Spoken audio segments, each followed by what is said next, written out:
Good morning, good morning, good morning.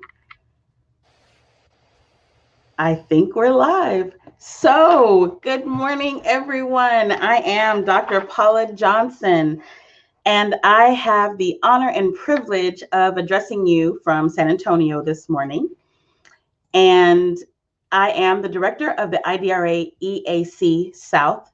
We are an equity assistance center, funded in part by the Department of Education, and the Intercultural Development Research Association is our organization, our host organization. That's our home. And this morning, I am just here to address you to say welcome. Thank you so much for joining us today. We here at the EAC-South are just overjoyed to have all of you with us. And yes, please drop in the chat where you're coming, where you're joining us from for this virtual event. I set a goal at the beginning of the planning period to host 500 people. And I was like, sure, we could do 500 people. And I am very happy to say that we have over almost 520 at last count. There are 37 or 38 states represented, even though the EAC-South is a 12-state region, so I'm so happy about that. And we have about 11 countries represented outside of the United States. So this is just phenomenal, remarkable. Hi, Karen. So the IDRA EAC-South, we are, again, located here in San Antonio, but we serve a 12-state region, the U.S. South, from Texas over to Florida and up to Washington, D.C., including Tennessee and Arkansas. And we provide technical assistance and professional development to school districts seeking to address issues of equity for students and provide equitable educational environments for all students.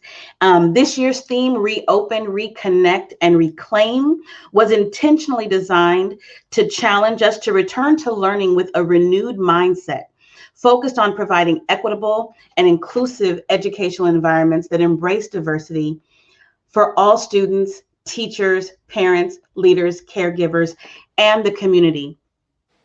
We are equity champions. Each and every one of you, just by being here, is an equity champion. And I'm just so, again, delighted, overjoyed to have you here with us. My goal this morning is for everyone to leave this two-day convening with a renewed spirit, with some new strategies for reconnecting with students and reopening with an equity mindset for leading with diversity, equity, and inclusion, and to enter the 2021-22 school year with renewed focus on change.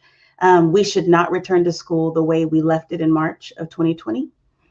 I want to take all of the good. Our president talks about the rose, the bud, and the thorn. I want to take all the buds and roses and move into this next school year. Speaking of our president, Ms. Selena Moreno, I am going to introduce her now so that she can introduce our keynote speaker, who I am just alligator glad and hippopotamus happy to have joining us this morning. So Selena, if you would enter the room, you can introduce our phenomenal keynote.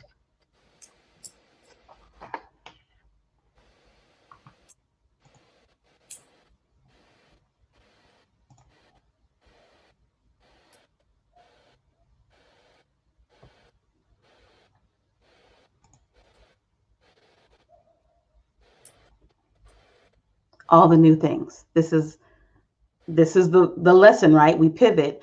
I'm waiting for our facilitator to enter. Oh, she's coming back on now. All of the things. And there she is, my beautiful president. I give you Selena Moreno. Hi, good morning. Buenos dias, everyone. My name is Selena Moreno, IDRA's president and CEO. And I just want to start by giving a huge shout out to Dr. Paula Johnson, the director of our IDRA EAC-South, which is the largest of 4 federally funded equity assistance centers. For those of you who know her, you know how amazing she is. And for those of you who don't, you're going to learn today and tomorrow. I call her Dr. Worldwide because pre-pandemic, she was always off jet setting doing the work of IDRA and ensuring that she and her incredible team reached each of the 11 states in our southern region, plus DC. And all of us are so honored to be a part of today's gathering of educators, advocates, and practitioners, where we get to hear from and engage with truly phenomenal speakers. I really can't contain my excitement. We are all here during the summer break because we are all committed to education. We work to ensure that our students have the educational opportunities to go to college and to pursue lives of meaning and purpose. And we are committed to the idea that all young people, regardless of the languages they speak, where they live, where they came from, regardless of the color of their skin, must receive not only an equitable, but an excellent education. And this makes all of us, all of you, standard bearers of equity and excellence for our children. You are their defenders and their advocates. You are equity warriors. However, most of all, we are their teachers, right? This past year and a half, they have been ripped from their classrooms to keep them safe from a disease that we know harms people of color at disproportionate rates. We said goodbye at a safe distance and behind masks. We gave each other air hugs and hoped that whatever we did in remote classrooms would have some impact on their lives. We did this in good faith, hoping against hope that our efforts would pay off. All of us know that the pandemic has laid bare the truth that inequities that we've worked against for decades persist. The inequities we faced in our day-to-day pre-pandemic classrooms, in our underfunded schools, as we struggled to learn how to teach all of our students, were magnified by the pandemic. Families under economic stress did not have the broadband necessary for all of their students. And in spite of best efforts, many schools were not ready to provide the kind of pedagogy that would result in solid online lessons. Families suffered from food insecurities without school lunches, and we saw such long lines at the local food banks. Students suffered trauma after trauma, illnesses and family deaths, and the ignoble stress of their families' unemployment. The saying goes that a chain is only as strong as its weakest link. The inverse of that saying is that when the chain's strongest link is weakened, there is no chain. The pandemic has proven that schools are that link that keeps society together, that gives us the common language of democracy, that feeds our minds and our bodies. And it is no exaggeration to say that our schools bind this country together. But we have found that the inequities in our schools remain, that civil rights in our schools are always questioned, and that our students' educational and emotional well-being remains at risk. So as we return to that proverbial new normal, whatever that's going to look like, we ask you to think with us what that new normal should look like. That as we reopen, we plan for a new landscape where no student's right to education is questioned, that clear, Black and Latinx students feel that they're not only welcome in our schools, but that they will graduate ready for college, regardless of where they're coming from.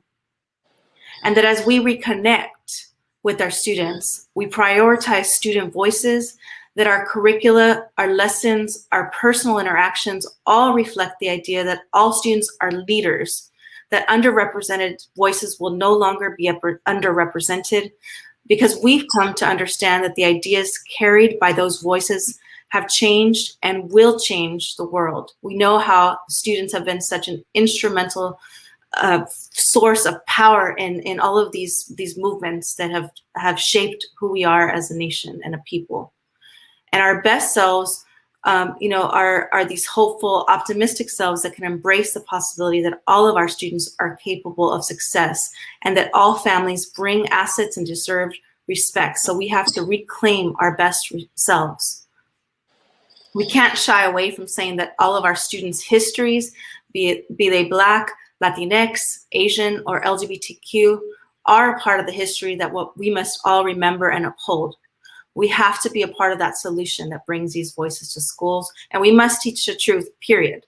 We must teach the truth.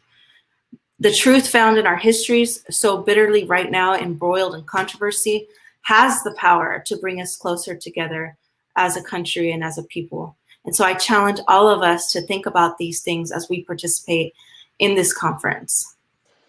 I don't know about you, but I'm really ready to nerd out on some excellent presentations. I am truly humbled to introduce our keynote speaker, Norma Cantu.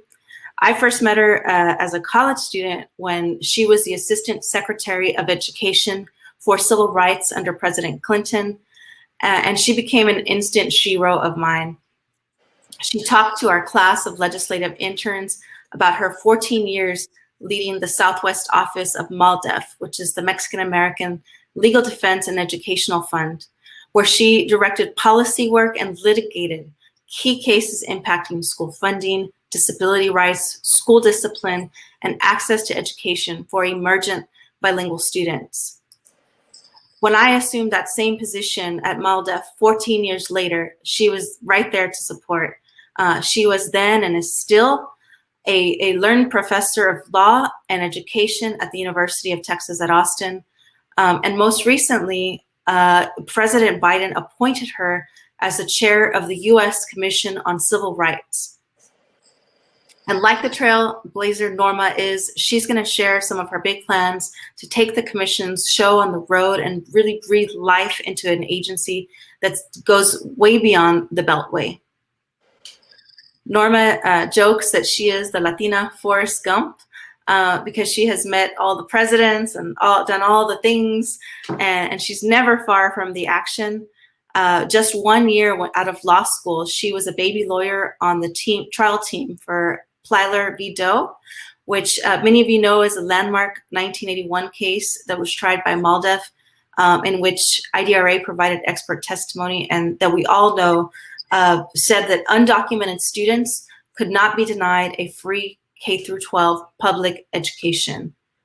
What not everyone knows, though, is that actually there were two cases that later got combined into Plyler v. Doe. One was in Houston, one was in Tyler, Texas. And Norma was tasked as a baby lawyer to be in court 4 days in Houston, 4 days of the week in Houston, then the last day of the week on Fridays, drive to Tyler and prep the trial team for what had happened in Houston. And so she is the only person that got to be at both of those trials in such a landmark watershed case. And as a former civil rights lawyer, I find that very exciting. Norma says she's the Latina Forrest Gump because of all the amazing things that she's been a part of, but really, y'all, she is just fierce and brilliant. And she's one of those geniuses that graduated college at 19 and Harvard Law School by 22.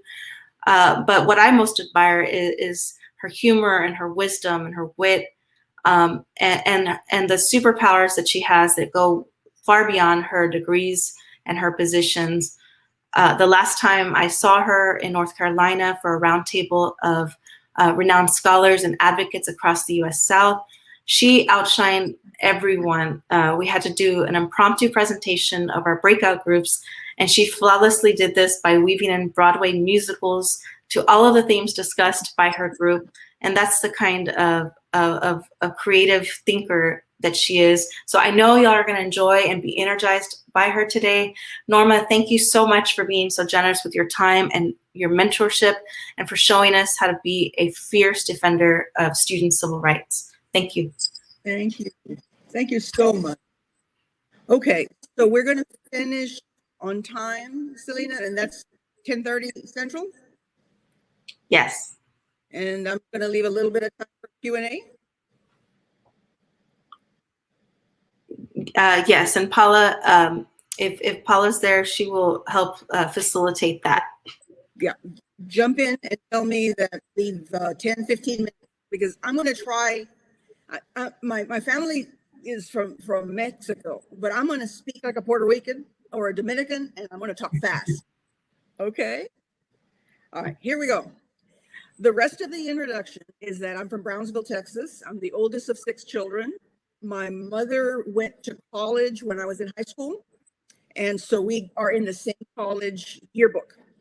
So I am not first generation. I guess I'm generation 1.5.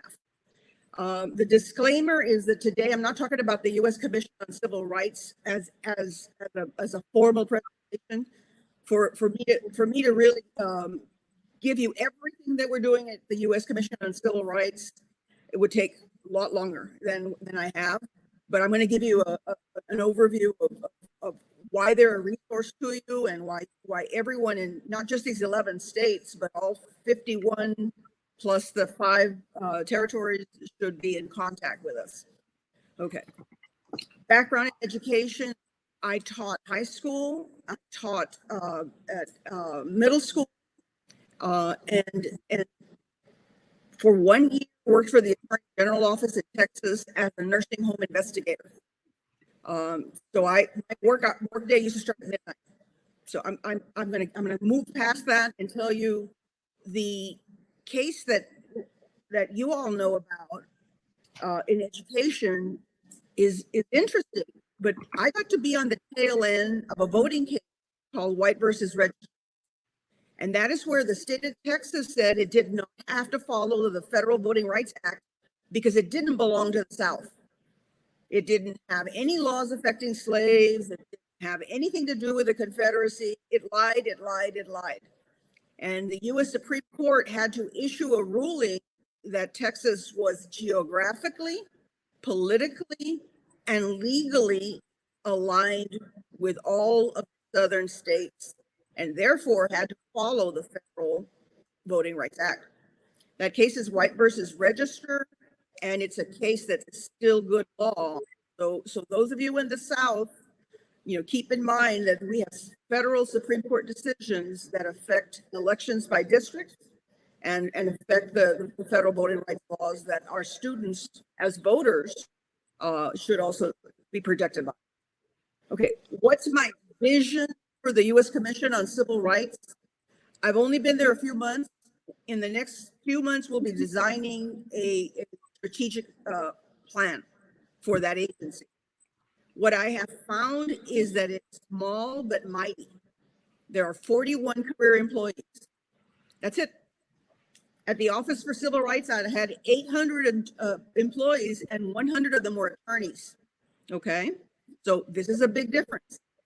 And the transition team, when I saw that there were agencies with thousands of employees, so 41 is a small agency, but it's mighty because it's been around since 1957. It has the power to conduct public hearings, to evaluate the effectiveness of federal agencies in how they enforce federal civil rights laws, and they are a clearinghouse. They have kept every record of every public hearing from all the way back to 1957.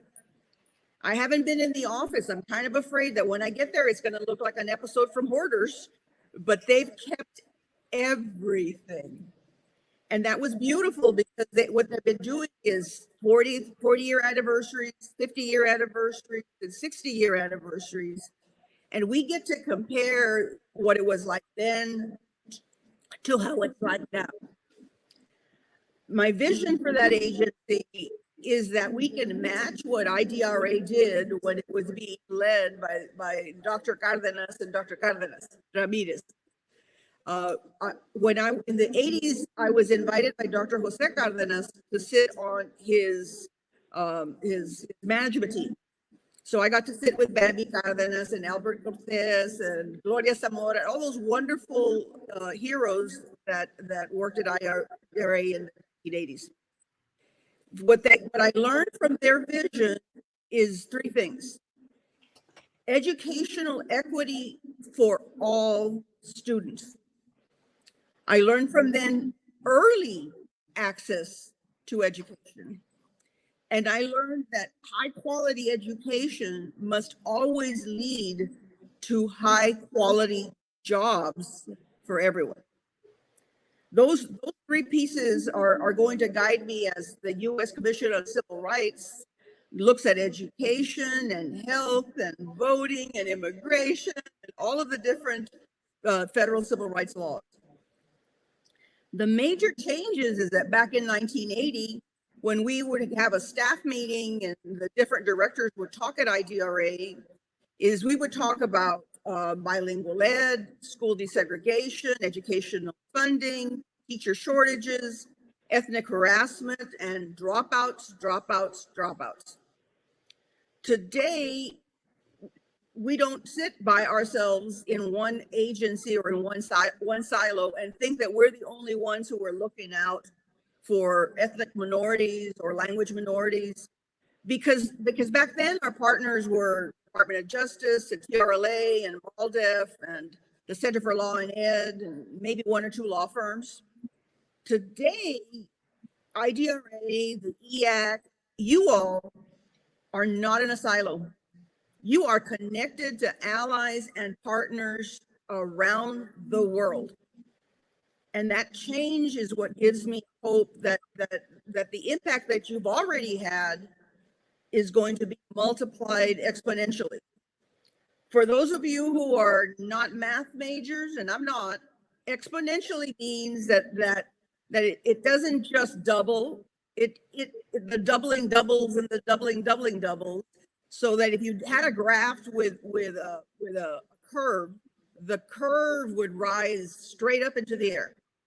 And it's that curve that is the exponential. I tell you that because people talk about geometric growth, which well, I keep thinking, what, they go from a square to a cube to a polygon? I'm not sure about that. But exponential means that your impact will be felt by everyone. And so what you do is so valuable and so important. Okay, that was the first part. I got 2/3 to go and I'm going to go faster. All right. Legislative partners today, you've got teacher unions, school boards, foundation, state bar association, state board associations, the federal government and OCR, the Department of Justice, the U.S. Commission on Civil Rights, college faculty, law professors, journalists, scholars. The American Psychological Association is in your corner.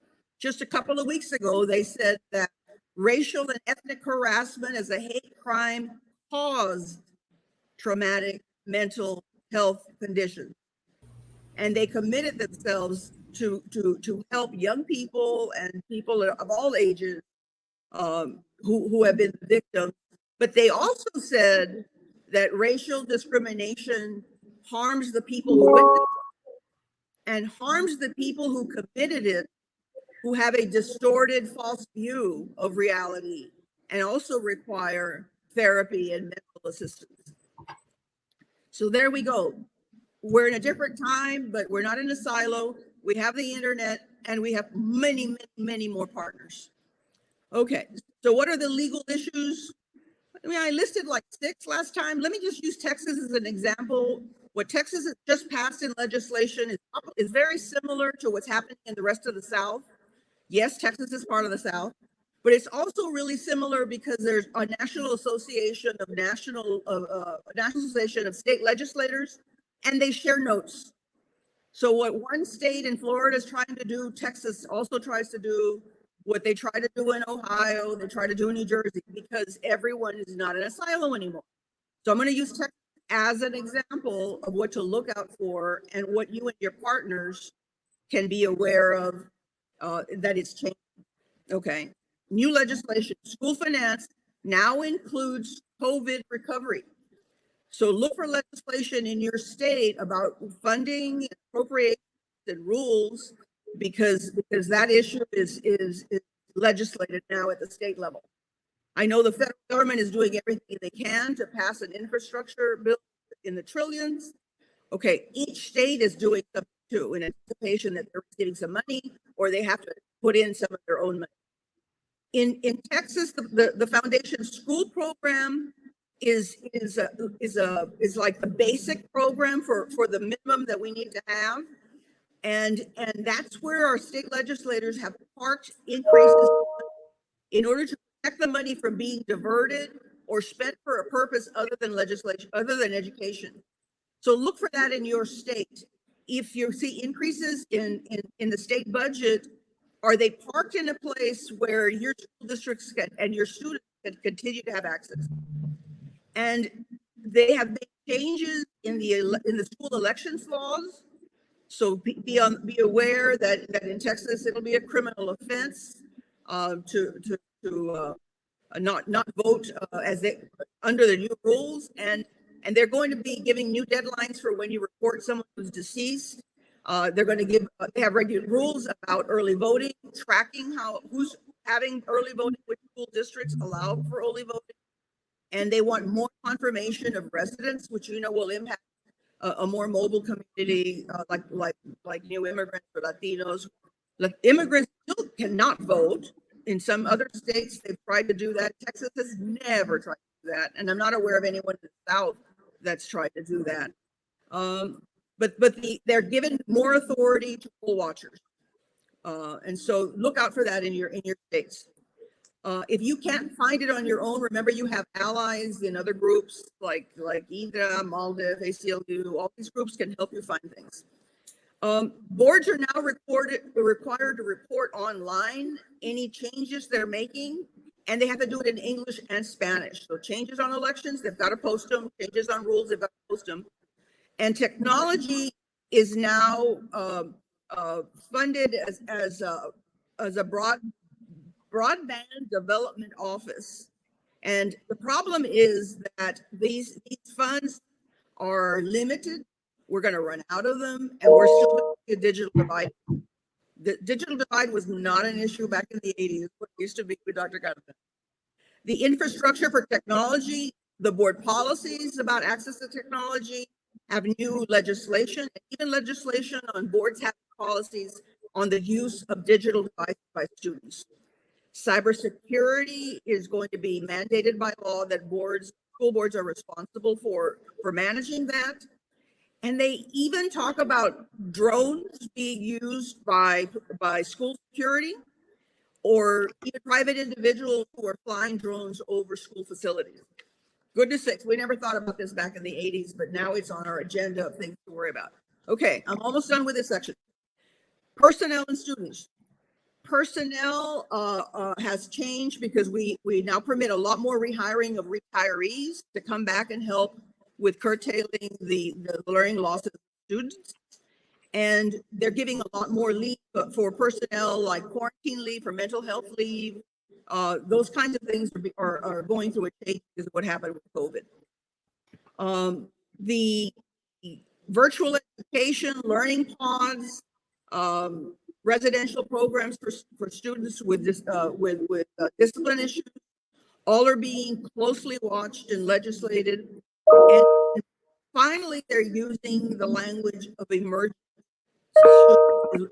bilingual students. So that I'm really happy seeing that in state legislation. On the bad news in instruction, there are some new bills that have passed on social studies and getting into the curriculum. There's one called Instruction on Patriotism, and there's one on the 1836, which is the year of the Alamo. So keep in mind that could be happening in states as well. All right, and the last one, the legislation on student absences and extracurricular. Okay, there is funding for pre-K for foster children. So if you haven't thought about that, about emergent bilinguals in foster programs, there's a piece of legislation about making pre-K accessible for them. There are excused absences to obtain a driver's license. Now, why would we do that? I think they're going to push once more to have everybody carry an ID, and the driver's license offices have been very slow you lose at least one school day in having a kid get an ID or get a driver's license. There's a lot of legislation regarding homeschooling and extracurricular programs, which is terrific for Latino and ethnic kids. I mean, Texas only in the last few years adopted mariachi music as an extracurricular program. And so keeping students engaged in school, research has shown is highly predictive that they will not become a high school dropout. And lastly, the safety issues. Texas made the federal list as the state with the second highest number of restrainment used on kids with disabilities, and the highest use of corporal punishment on schools with disabilities.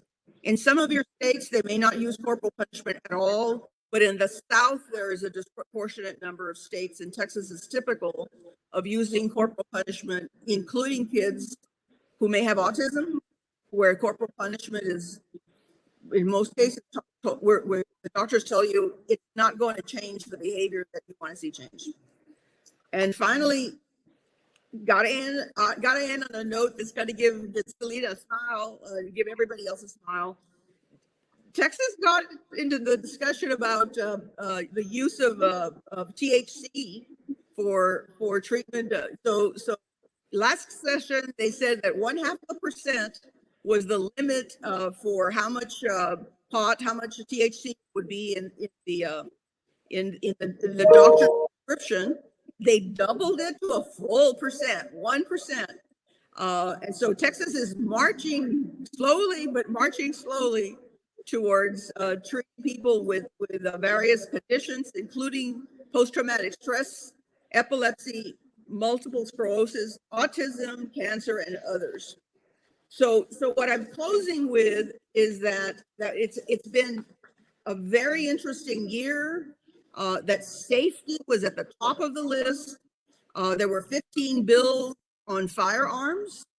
Those are the gun bills. They've created an active shooter alert system. They've approved for immunity for school security people who are being sued because they used a gun and they either injured or killed someone on campus. But what they did do is they responded to Floyd and his murder in Minnesota. And the legislature did pass that a security or a police officer or any law enforcement who sees another police officer that is using unreasonable force, they must intervene. This is not a you can stand by and let it happen and just be a bystander. No. The security, peace officer, law enforcer must intervene if they observe excessive force, if the force is unnecessary to protect someone who is at imminent risk of injury or death, and they totally prohibit the use of chokeholds. I have to end on that note because I was optimistic back in the 1980s that people could make a difference. And someone like George Floyd made a difference in the whole world. And even in a place like Texas, the legislation passed, and we have new protections against someone who is acting unreasonably and who is harming the people that they are supposed to protect. So I'm going to close by telling you that I can talk really fast, I can cover a lot, and then save some time so that we can interact. And then I'm also optimistic. At the federal level, our agency is bipartisan. It was created by well, he was partly Texan. He doesn't have a presidential library, but President Eisenhower created the U.S. Commission on Civil Rights. And he wanted to see the federal government follow the military. The Department of Defense had already begun to be integrated, diverse, and inclusive, and he wanted all the rest of federal government to do that. So just to let you know that bipartisanship is not just an ideal wish or a dream. We're working on it every day at the U.S. Commission on Civil Rights. There are 4 conservatives and 4 progressives, and we have to talk everything out. With 4 and 4, you don't have a guarantee that either the progressives or the conservatives will have the majority. And so we do have to be very thorough and communicate. And sometimes there are misunderstandings and we work them out and not ever give up, because that ideal of making civil rights real and endurable only happens if everybody buys in, and that's what we live with and that's what we do.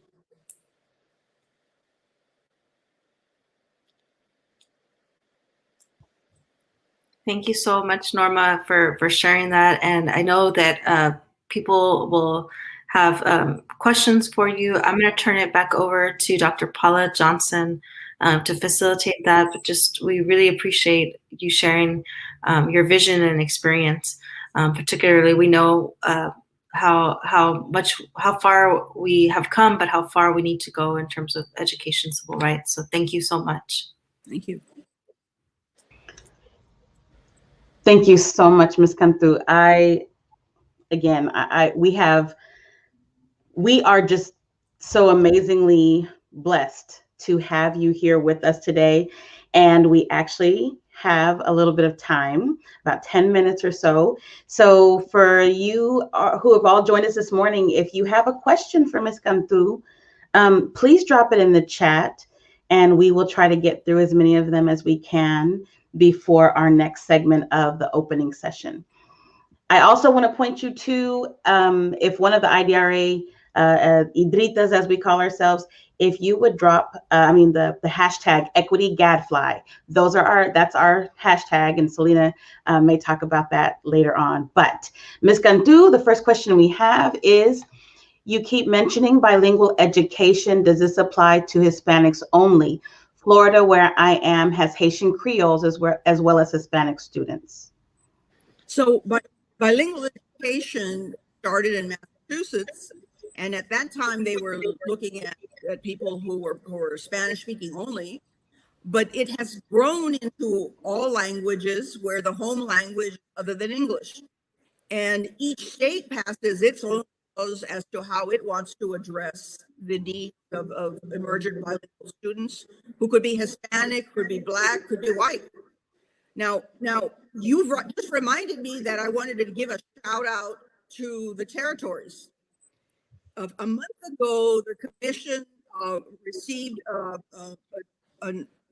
suggestion, direction from Congress that they wanted us to add the territories to our program of advisory committees. So we have 50 states with advisory committees plus DC. And now we're looking to create 5 advisory committees for Guam and Virgin Islands and Puerto Rico. Okay, there we go. Okay, hey, shout out to everybody. So here's what I want as homework. If you know someone who you think would be a good advisor at the state level, we are looking for volunteers. We have budgets where they can, when we start to meet in person, we have budgets so they can travel and meet in person. But they get to hold hearings too, and they get to write reports as well. They meet quarterly.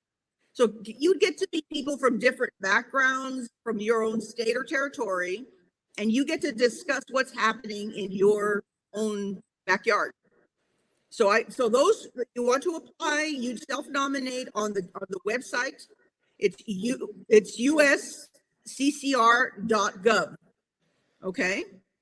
At usccr.gov, and look for advisory committees. Okay?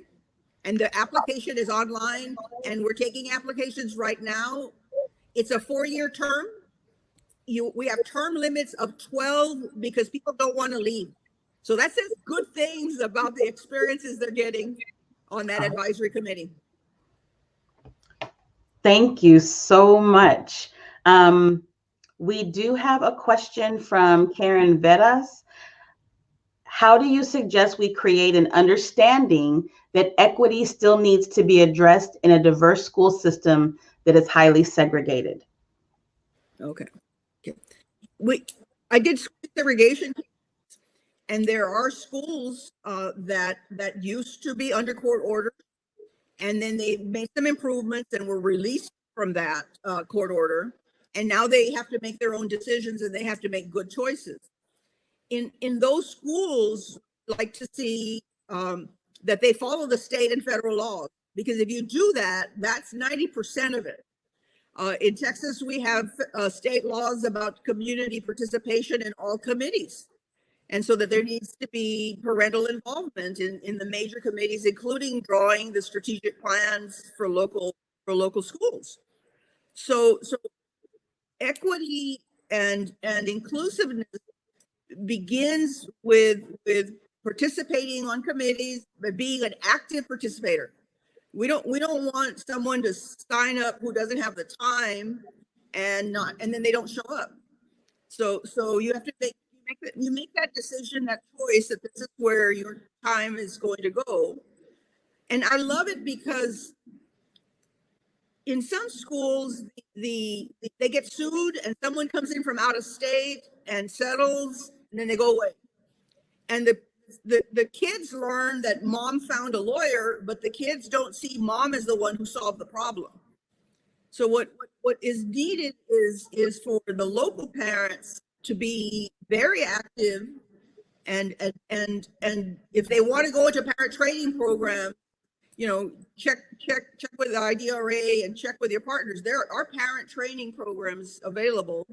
But I want, my vision is that the young people should see mom and dad as the ones who went to bat for them. And mom and dad were the ones that brought this issue to the school district. And it doesn't require a lawsuit. A lot of complaints get resolved because somebody brought them to the attention of the U.S. Department of Education, or they brought them to the attention of the U.S. Department of Justice or the local state education agency, and just elevating it to that level gets it resolved. Thank you again for your response.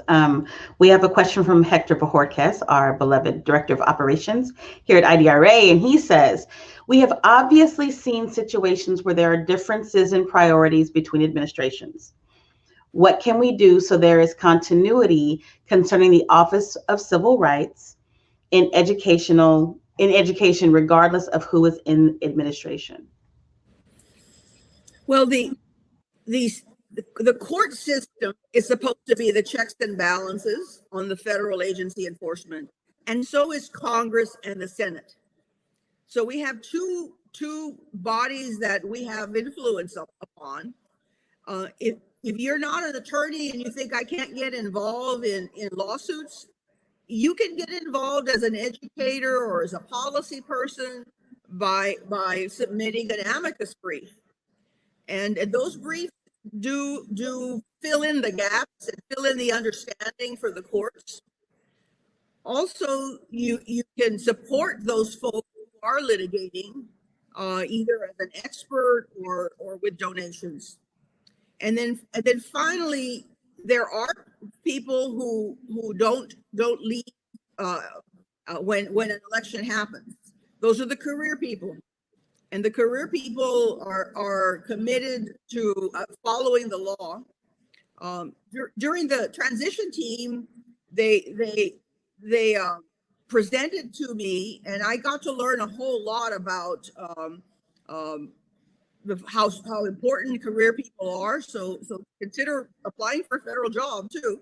But I also understood that their nickname should have the word Biden in them. I mean, career people should be thinking of themselves as law Biden.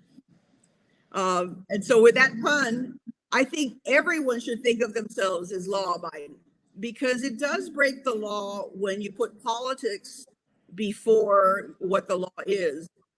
We shouldn't have career people make up new laws or make up new legal standards. They need to be grounded in the Constitution. And the U.S. Constitution is our greatest force for seeing to it that when administrations change, that the Constitution keeps everyone in their lane. Thank you. There is a question here that says, what can you share about the Biden administration's vision for education as a pathway to citizenship for DACA students? Thank you, Helena, for the question. Thank you. The purpose of the Tyler case was to show that equal protection was not being given to children who were innocent, who did not choose to be brought into this country. The judges who issued that ruling are long gone. I mean, because that decision was back in the 80s. So what we've got to be thinking about is, what is Congress saying? about DACA. The leadership that comes from the White House is important because he can signal, the president can signal what he's willing to sign and what he will veto. But it really is up to the folk that we elect, to Congress and to the Senate, and what they will do. And in the past, our senators from Texas have not voted for the DACA children, and I think that's a shame.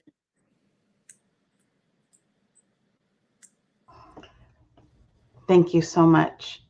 I do not see any further questions in the chat. Oh, no, there is one. Velma Ibarra asks, states, any focus on discrimination in higher education, low success and completion rates for minorities, and very low hiring of Latinos in administrative positions, salary disparities. University of Texas is a prime example, is the statement. Mm-hmm. So the first thing is making higher education affordable. And that is being worked on right now. There have been lawsuits filed against the Department of Education for they're trying to collect student loans during the pandemic when people can't get jobs to pay back their student loans. And the courts have issued injunctions stopping that. That didn't stop the prior secretary allowing the collections to proceed, and the court had to once more tell the secretary, "Are you listening?" So it starts with education and how it's handling, and it's a big force in helping higher education students complete. The other topic is there are complaints that the Department of Justice can receive, where you can focus them and bring to their attention what the disparities are and what the intentional acts of discrimination are. The Texas situation was something I was involved with. So when I was in government, I was not allowed to make policy. I had to recuse myself on Texas because I was one of the lawyers who went into federal court to say that Texas has excluded African Americans and Latinos from admission and completion of educational programs. And so Texas was put under a 5-year federal compliance plan, and Texas made a lot of changes, but again, that was a long time ago. And because I was recused, I've not kept up with that, so I can't give you more information about it. Okay. Thank you so much, though, for even trying to help. There's one more question we have time for, and it is from R. Dave Dijon. What are your thoughts on the civil rights of teachers and the potential critical race theory laws? Okay. The critical race theory is something that scholars have developed in order to get to the truth, in order to get to a full understanding of why court rulings come out a certain way, or why state laws are written a certain way, or why the federal government behaves in a certain way. And so rather than do a circular analysis that says it is what it is, what folks did was look much more closely to what motivated or what caused the different treatment of ethnic minorities as compared to traditionally white groups. And so critical race theory was a way of organizing and a way of sharing out information, how to do scholarly research. Critical race theory itself is not what is used for instruction in the public schools.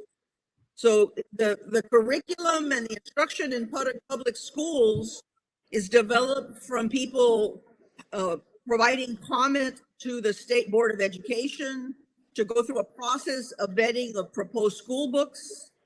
And it's a very involved process of hearing from everybody and weighing everybody's input.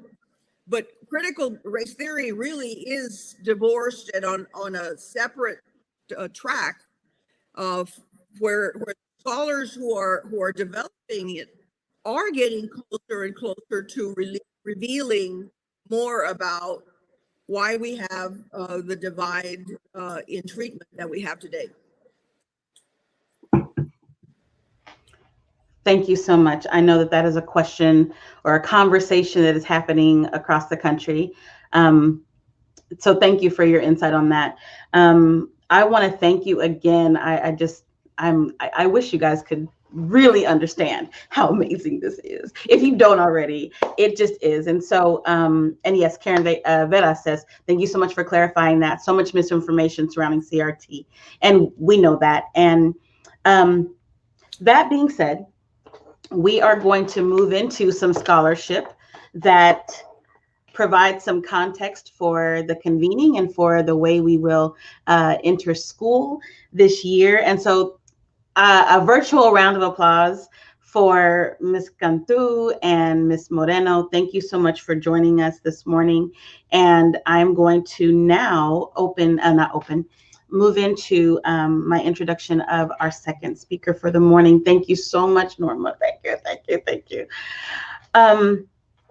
So we are entering into a second phase of this morning's opening.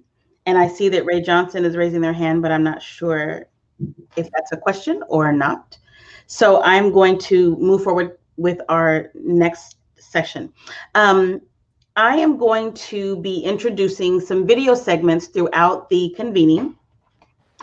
And you're going to have multiple opportunities to hear from accomplished author and educator, Dr. Paul Gorski, who cannot be with us in person. So he recorded some videos for us.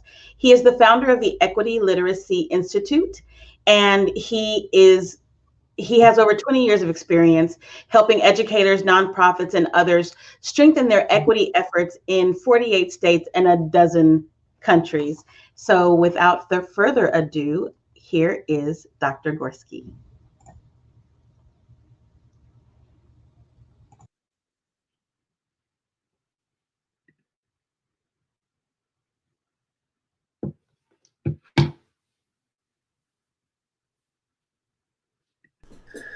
Hi, everybody. My name is Paul Gorski. I'm absolutely honored to have been invited by IDRA to do this presentation for you all. The presentation is called Teaching Deficit Views and Other Equity Detours, Embracing Structural Views and Other Important Equity Principles. So the overall idea of this session is, how do we make sure that as people who are committed to whatever language we're using, interculturalism, equity, diversity,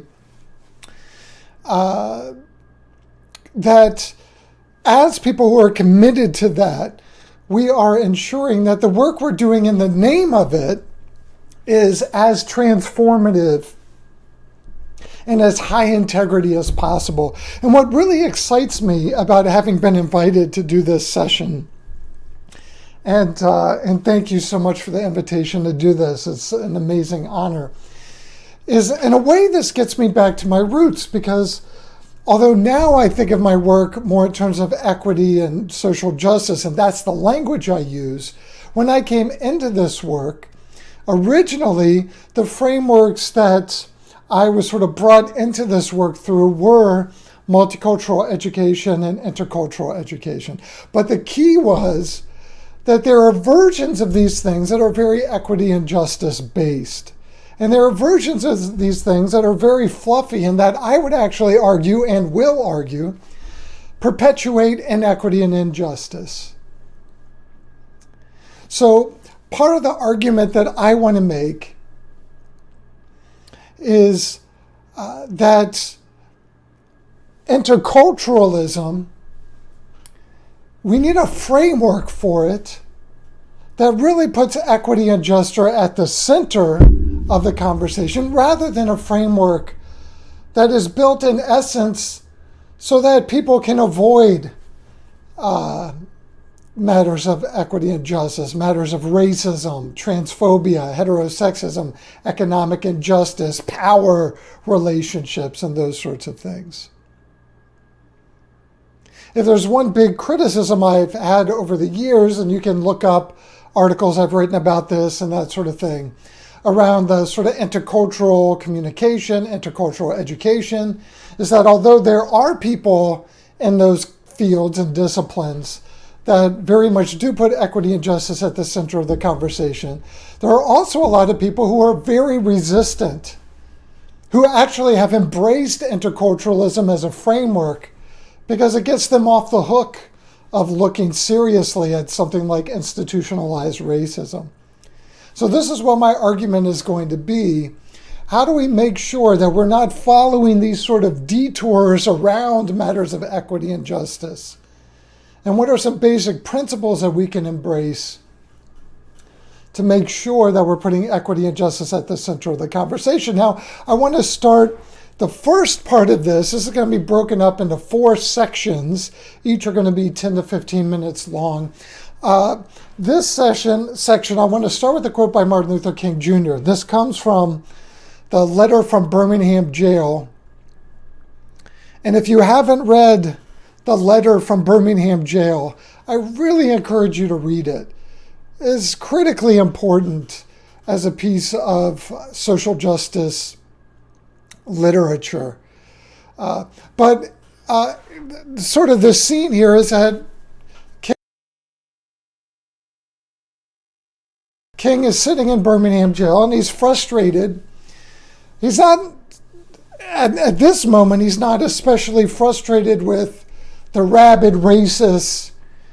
He's frustrated with the people who are claiming a commitment to civil rights or to anti-racism or whatever it is, who are claiming a commitment, like all of us are, claiming a commitment, but when push comes to shove, are really not willing to step up. And he's especially calling out white people who do this. So he says, I have almost reached the regrettable conclusion that the stumbling block is not the Ku Klux Klaner, but the white moderate, who is more devoted to order than to justice. And then this is the piece that jumps out at me, because to me, this really characterizes a lot of what happens in schools, and related to things like interculturalism and multiculturalism and diversity and inclusion. So the stumbling block is not the Ku Klux Klaner, but the white moderate who is more devoted to order than to justice, who prefers a negative peace, which is the absence of tension, to a positive peace, which is the presence of justice. And this is the first question I would pose to you. Are you embracing interculturalism as a framework, for those of you who embrace that as a framework, or other sorts of culture-based work? If you're focusing on cultural competence or cultural awareness, are you doing that because in essence it's a negative piece, it's an absence of tension? Maybe there's some tension around that. But it's a heck of a lot safer than anti-racism, at least safer to white people. Right? So why are we choosing what we're choosing? And this shouldn't be a big surprise to anyone involved in IDRA. For people looking from the outside, coming from an equity and justice point of view, this has been a criticism for years, or maybe not a criticism, maybe a concern for years about this kind of framework. Are we after cultural awareness, or are we after anti-racism? Are we after being able to interact interculturally, or are we after identifying and eliminating racism, sexism, transphobia? Those are those are sort of in the same atmosphere, but those are very different goals. He goes on to say, shallow understanding for people of goodwill is more frustrating than absolute misunderstanding for people of ill will. So I'm starting with the assumption in this session that we have goodwill, that you wouldn't be attending this event if you did not have some goodwill, that you wouldn't be involved in the IDRA if you didn't have goodwill around equity and justice. But goodwill with shallow understanding, that if you start with racism and then you have some goodwill with shallow understanding, what you're going to land on is racism. So part of it is the commitment, our commitment as people who start with a commitment to this, our commitment to deep understanding and to embracing the most transformative frameworks possible. That's the challenge here. So the trouble here is not just rabid racists. I mean, I know I do a lot of work in schools, and when I go into schools, of course, part of the problem is there are people who are just dead set against anything that smacks of diversity, equity, inclusion, anti-bias, whatever it is. There are the rabid racists. There are the people who just, are explicitly racist or heterosexist or ableist or whatever. My experience is, although those people pose part of the problem, I would actually argue that a bigger part of the problem in terms of progress around matters of equity and justice are not the rabid racists, the rabid heterosexists, the proud sexists or whatever, but rather the people who state a commitment to equity and justice, but are doing it through what Martin Luther King Jr. was describing as a negative peace. I say I'm committed to this, but what am I willing to do in the name of that commitment? How do I understand how to be a threat to the existence of inequity? I can't do that just by focusing on intercultural communication. I can't do that just by focusing on helping people get along better across differences. Or I can't even do that just by feeling esteem for different cultures. I can only do that by being committed to identifying all the ways inequity and injustice operate and then addressing those things directly. And I got to ask myself, does my approach to this facilitate that level of work? I want to throw just a quick story in here to put some context around this. So I was working with a school in the northeastern part of the United States, and they had invited me and some colleagues to do a series of focus groups as part of this kind of big equity audit. And the very first group we met with was a group of Black high school students. So we asked them, what's going on here at your school around race? And I remember one of the students said, I feel like a visitor in my own school. One of the students said. Another student said, I feel hyper-visible here and I feel invisible. So during Black History Month or whenever Jim Crow comes up in the curriculum and everyone looks at me, I feel hyper-visible. Most of the time, pretty invisible. So we're hearing things like this. And at the very end of the focus group, we ask, well, what's one message we could take back to leadership at your school? If you could just give us one message, what would that be? And a young Black woman, who had been fairly quiet through the course of the focus group, slams her fist on the table and says, there's racism at this school and nobody's doing anything about it. There's racism at this school and nobody's doing anything about it. So what I want you to think about is, how are the most marginalized people in that school characterizing what the problem is that we should be addressing? Because not one of them said, we don't celebrate cultural diversity enough here. Not one of them said, the teachers don't understand my culture. What they were saying was the institutional culture here is oppressing us. I'm experiencing racism here. And who's going to do something about that? So right after that focus group, we go into a meeting with the upper level admin.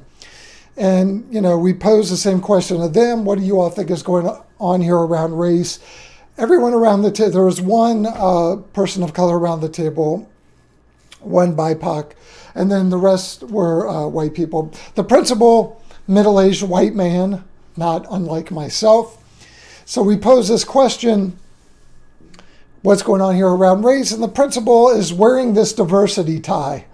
We kind of think maybe he wants that in the assessment report, right? What's going well here? Principal wears diversity tie, So we pose this question, and the principal's wearing this diversity tie, and he leans back in his chair and he says, what we need to do here is celebrate the joys of cultural diversity. Now, what I want you to think about here is the gap between what those black students were saying the problem was. I'm experiencing racism here. And the principal, the person with the most power, he's thinking, what we need here is more multicultural arts and crafts fairs. What we need here is more cross-cultural dialogue. The problem wasn't a lack of cross-cultural dialogue. The problem was institutionalized racism operating in the school. The students felt invisible in the curriculum. The students knew that they were being punished more harshly for behavior infractions than white students with the same infractions. The students knew that the school was doing a poor job of hiring black teachers. This is all institutional racism. This is not a matter of cultural diversity, right? And that was the gap. And this is the gap we see most often in schools. We see schools trying to solve problems of inequity, injustice, oppression with solutions that are about celebrating diversity, about cultural exchange, about cultural competence. All of those things are important, but none of those things is a threat to the existence of racism. So this is really what this session is going to be about, is about how to make sure that we're making that shift, that we're embracing something that's going to be a threat to the existence of the problem. So here's how we're going to go through the rest of this. I'm going to do a little bit more contextualizing, and then we'll be done with this section. We're going to reconsider what I call the cult of culture in education, the obsession with culture, how the concept of culture receives disproportionate attention in the context of other kinds of diversities. The second thing that we're going to talk about, and that's actually what I'm going to talk about in just a second. Second thing we're going to talk about is how to embrace an interculturalism with equity and justice at its center. No matter how we frame this work, if our goal isn't the eradication of racism, not just interpersonal conflict, but institutionalized racism, institutionalized ableism, economic injustice, sexism, whatever it is. If that's not my goal, if that's not the center of my approach to interculturalism, then my argument is I have a very privileged and entitled approach to interculturalism. And this is the critique of interculturalism, just like it's the critique of multiculturalism. But we can embrace an approach to interculturalism that does have that at the center, which as a result makes all of these other things more meaningful. The third section, I'm going to talk about how do we avoid what we call common equity detours, all these things that get us off track when it comes to a deep view. And then lastly, we're going to end with talking about some basic principles and practices that we can embrace. So really quickly, I'm already over time in this section, so I'm going to go through this as quickly as I can. Reconsidering the cult of culture in education. If you look at popular diversity, equity, and inclusion frameworks, almost all of the popular ones are framed around what you might think of as the terminology that is like cultural terminology, culture nomenclature. We have intercultural, multicultural, cross-cultural. We have cultural competence, cultural proficiency, culturally relevant, culturally responsive, culturally and linguistically diverse. Now, I highlighted culturally relevant and culturally responsive. Those are the things, people like Geneva Gay, people like Gloria Ladson-Billings, who are who really sort of maybe use that cultural nomenclature, but really their frameworks are built on a foundation of equity and justice. But you can even look up Gloria Ladson-Billings has written about her own concerns, where people say they're embracing her framework, but they do it by washing away all of the anti-racism, and then they're just left with the sort of fluffy cultural stuff. right? So people will say they're doing it, and maybe all they're doing is like call and response because they think that that is consistent with Black culture. Well, first of all, that's a very stereotypical, very narrow application of something. But even doing something that would be consistent with, I mean, even saying Black culture is a little slippery because Black people are hugely diverse. There's not one shared essence of Black culture. There's not one shared sort of essence of all Black people. But the other thing is, if that's my focus, if that's my sole focus, and I'm not thinking about, well, how am I addressing racism? How am I addressing curricular invisibility? Then I'm not hitting it. So even a lot of people who say they're doing these things are often not doing the equity and justice component of them. If you look at common sort of diversity, equity, and inclusion approaches, and you look at them sort of in an order of transformative value, I think the cultural stuff is sort of toward the beginning of that, not toward the most transformative end of it. It doesn't mean it can't be part of the more transformative end of it. But understanding somebody's culture, or even esteeming somebody's culture,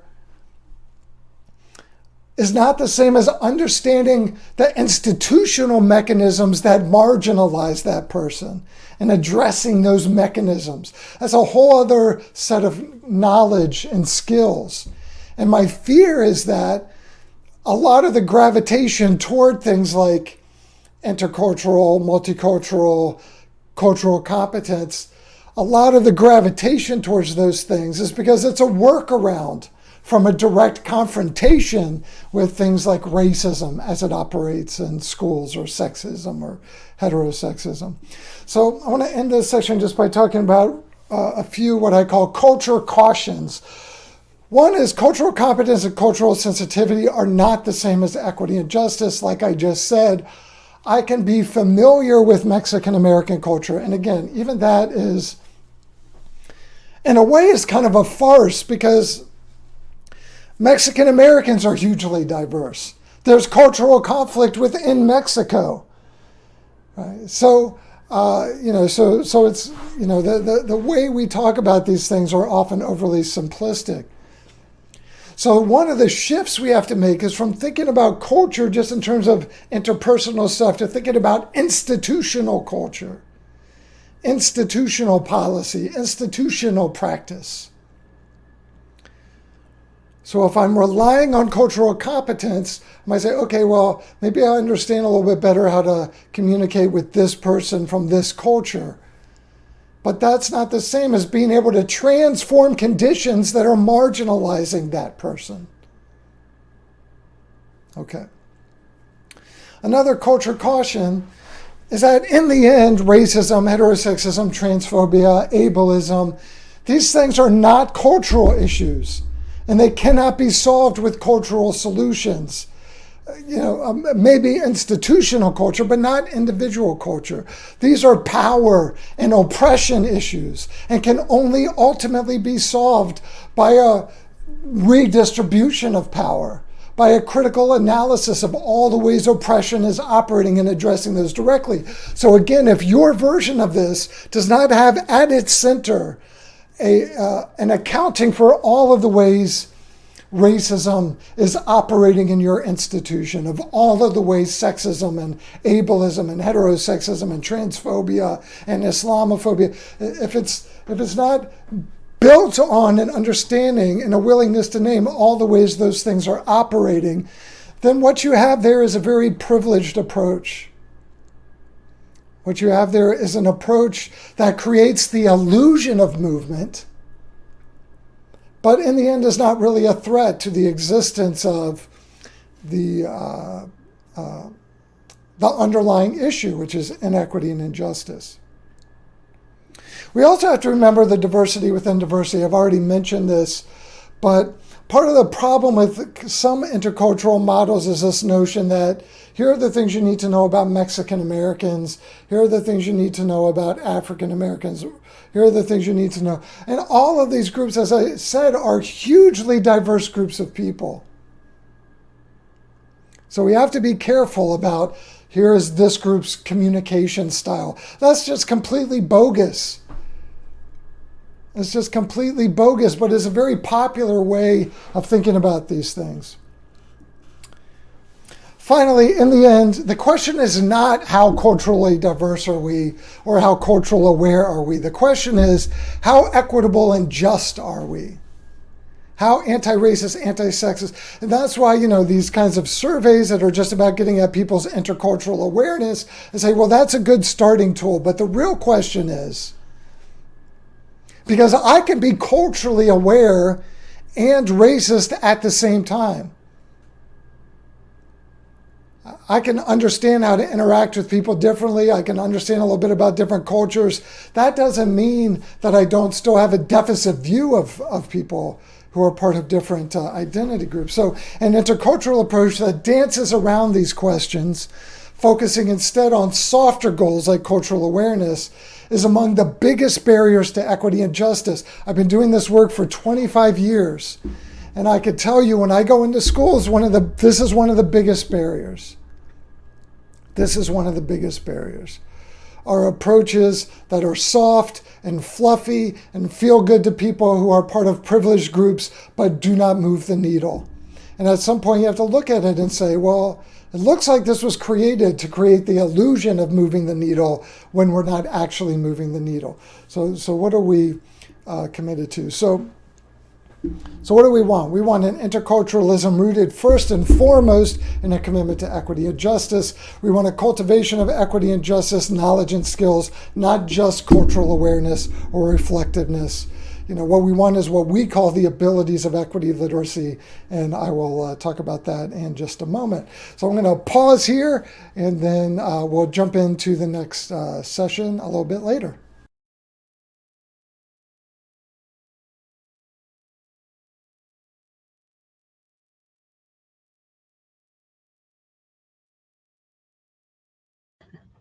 Charlotte has it right. Whew!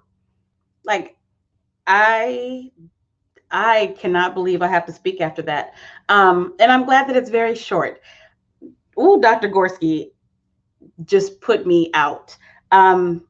We would like to thank Dr. Gorski for reaffirming our mission that intercultural work must be intentional about addressing equity and anti-racism. And Karen Vetta says, my hands are burning from writing. I want to make sure that everyone took note. I left a note. I dropped it. We are recording every session, and you will be able to access them 1 to 3 hours after the session ends. Click the link again once the session is closed, about 1 to 3 hours later, and the recording should be there. Handouts are available if you click the handout button in your screen. I'm sorry, I'm in presenter screen, but in viewing screen under handouts, they should be delivered to you automatically. All you have to do is click there and you'll be able to download. I'm trying to make sure I have not forgotten anything. Everyone's agreeing, just great job. And I am sending him all sorts of emails after this. I didn't realize I was gonna need a fan. So I want to make sure that you are aware of the day's agenda before we head out. Go back to the main page and you will see, you're welcome, Maritza. You will see the agenda for the day. We have 2 breakout sessions along the 5 strands: student and family engagement, or increasing student engagement, family and community engagement and advocacy, leadership with diversity, equity, and inclusion, ethnic studies, and welcoming school environments post-COVID. So there's 5 strands. There will be 2 breakouts, one at 11 and one at 1:30. They are 50-minute sessions. There are also, please join us for the gallery walks from noon to 1:20. Grab your lunch and then go into the different rooms. There are 5 today, 5 tomorrow on the different topics found in your agenda. Then we will come back here at 2:30 and hear from, oh my gosh, come back at 2:30 to hear from Dr. Muhammad Khalifa on culturally responsive pedagogies, and just join us. I'm just telling you, come back at 2:30 for the close. There are no handouts for this particular session for Dr. Gorski. However, I am going to see if we can get the slide deck. But you can download the video, but we will try to get a copy of the slides for Dr. Gorski. Thank you, Charlotte. I'm sorry. You guys, this is, we're only an hour and a half in, and I'm already like, oh my gosh. So I hope that you are getting just as much from this as I am. Again, we are so happy that you're here, and we will see you throughout the day. I'll see you back here at 2:30. I am also doing a session on equity audits and technical assistance in the 12 o'clock session. Thank you for joining How to Choose Breakouts. And that's why we are recording everything. So please, please, please enjoy your day. I pray that you walk away with one thing, one new thing, but just a renewed sense. Reopen, reconnect, reclaim, equity gadflies. Go to it. Have a great day. We'll see you back here at 2:30.